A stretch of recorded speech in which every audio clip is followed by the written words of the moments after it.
നാവ് നോക്കിക്കഴിഞ്ഞാൽ നമുക്ക് എന്തൊക്കെ കാര്യങ്ങൾ മനസ്സിലാക്കിയെടുക്കാൻ പറ്റും?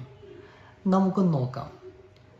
ഈ കാണുന്ന പോലെ വൈറ്റ് ടങ് ആണെങ്കിൽ അത് വരാനുള്ള കാരണങ്ങൾ എന്താണെന്നറിയോ?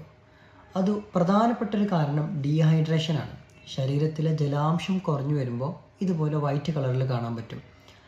അതുപോലെ ചില ഇൻഫെക്ഷൻസിൽ, പ്രത്യേകിച്ച് ഡയേറിയ പോലുള്ള ഇൻഫെക്ഷൻസിലും പിന്നെ ആൽക്കഹോൾ ഉപയോഗിക്കുന്ന ആളുകളിലും ഇതുപോലെ വൈറ്റ് ടങ് ആയിട്ട് കാണാൻ പറ്റും.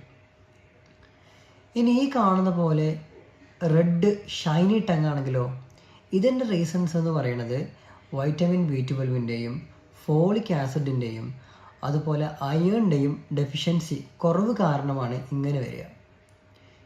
ഇനി ഈ കാണുന്ന പോലെ ഒരു യെല്ലോ ടങ് ആണെങ്കിലോ, ഇത് സാധാരണ ഒരു പുവർ ഓറൽ ഹൈജീൻ ഉള്ള ആളുകൾക്കാണ്. എന്ന് പറഞ്ഞു കഴിഞ്ഞാൽ വാ വൃത്തിക്ക് കൊണ്ടു നടക്കാത്ത ആൾക്കാർ, വാ വൃത്തിയാക്കാത്ത ആൾക്കാർ, മോശമായിട്ടുള്ള ഓറൽ ഹൈജീൻ ഉള്ള ആളുകൾക്കാണ് ഇതുപോലെ ഒരു യെല്ലോ ആയിട്ടുള്ള ടങ് കാണുക. അതുപോലെ തന്നെ ജോണ്ടിസ്, മഞ്ഞപ്പിത്തമുള്ള ആളുകൾക്കും ഇതുപോലെ യെല്ലോ ടങ് കാണാൻ പറ്റും.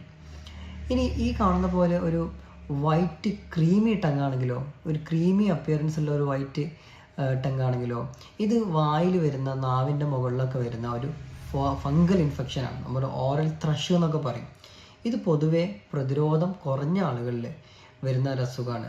അപ്പോൾ TB ഉള്ള ആളുകൾക്ക്, അതുപോലെ HIV ഉള്ള ആളുകൾക്ക്, അതുപോലെ അനിയന്ത്രിതമായിട്ടുള്ള ഷുഗറൊക്കെ ഉള്ള ആളുകൾക്കാണ് ഇതുപോലെ ഓറൽ ത്രഷായിട്ട് കാണാൻ പറ്റുക.